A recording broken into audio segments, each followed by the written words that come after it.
My wife and I have nothing in common. My name is Paul Friedman. I founded the Marriage Foundation. I'm going to give you a different perspective. I'm going to give you a way of looking at marriage that sort of reveals the deficiency isn't in the fact that you have nothing in common, quote unquote. The deficiency is in how you see marriage. So, look. Yes, you have nothing in common. You're a man, she's a woman. That is a huge thing. What do you expect? Are you into automobile mechanics? Is she not into automobile mechanics? Is that why you got married? So that you would have a relationship with someone who's just like you? Because you can have that. You can look in the mirror and go, oh, you're such a handsome man. You'll have a great relationship with someone you have everything in common with. No. You get married to get a balance, because as a male, you have hardly any female qualities. And what is the most important of all female qualities is probably the one you're having the hardest time with. Here's the thing. We are all souls. And I'm not doing a religious trip on you, but we're all souls. Okay? We come down and then we split. Some of us become men, some become women. I'm not going to go into all the gender stuff with you. I'm talking about biologically. So biologically, you are a man. And what does that mean?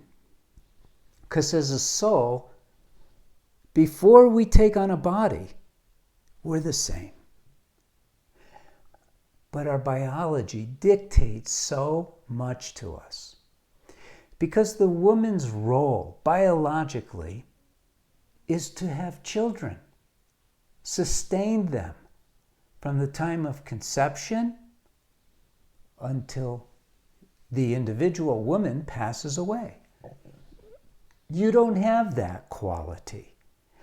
What does that mean? That means that nature has dictated your wife to be the one, whether you have children or not, to care for children. So nature had to give her a basis from which to operate that makes sure that the child is not abandoned. On the contrary, that the child is taken care of. We're not reptiles. We don't just produce our young and walk away. So what nature did was it incorporated the ability for the woman to be totally tapped into her heart. She has this heart quality that gives her the ability to appreciate things that you find offensive. Let me give you a great example. I use this example all the time because it's so right on, and men relate to this, including myself. So let's pretend that as a man, you're in the doctor's office. He's doing an exam, and he says, "Sir, I've got some interesting news for you. You're pregnant." What? Yeah, you got something growing inside of you. Your first reaction, because of your biology, because of your male biology, is to go, well, get the scalpel, get that thing out of here. You're not prepared to carry a child psychologically because of the influences of the male body on your mind. Okay. Woman goes into the doctor. "Ma'am, it's true. You are pregnant indeed, but I've got some interesting news for you. Instead of a human being inside of you, there's a duck growing inside of you." The woman's reaction? Aww. I'm not kidding. And I met with hundreds of men and hundreds of women individually. Every woman smiles a little when I say that, because it's true. she would consider herself fortunate and think that that whole thing is cute. So there's this big difference between men and women. The reason why men marry women is because subconsciously we understand that we don't have this heart quality and we're missing something. So we turn to the woman, the one we marry, to give us this heart insight, you might say, this ability to see the world in a way where we don't see it. Now look, I made it simple, but the truth is that most women misinterpret their emotions for being their heart, and it's very different. Now I explain all these things in my books and especially in the courses that I have, but the point is that as a man you have defenses built up in your mind that are very difficult to overcome because you're designed to be protective. That's your biological order, you might say. You're to protect your wife who's busy raising the children. But you don't appreciate her. And so you say, we have nothing in common. And I say, the most important thing to develop that you have in common is this need for one another. In men, predominantly reason prevails. In women, feeling prevails.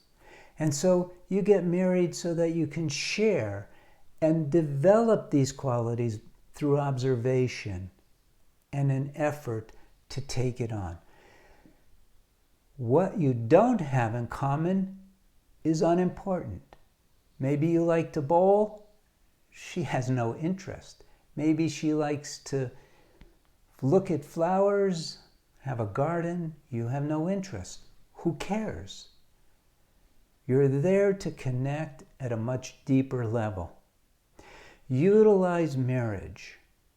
Utilize it to become happy by controlling your mind and getting rid of these things that block your heart's capacity for love. You really should read one of my books, but if your marriage is failing, then you need to take the course. The course is more powerful. So it's always good to take the course if you can afford it. But usually you just need the book, unless your marriage is moving towards divorce. But the chances are that, well, it's not the chances. You are compatible in the areas that are most important. So take that as gospel. When I say that, it's almost an absolute. There are no absolutes in the world, but it's almost an absolute that what's happening is you're missing the point and missing out on the amazing benefits of marriage. And there is nothing else that provides the same benefits that marriage does in terms of happiness. But you got to know how to work it. You got to understand marriage. You got to understand men. You got to understand women. You got to understand yourself. Okay, that's it. I hope this was helpful for you. Should be. And God bless you. God bless your wife and God bless your family. Take care.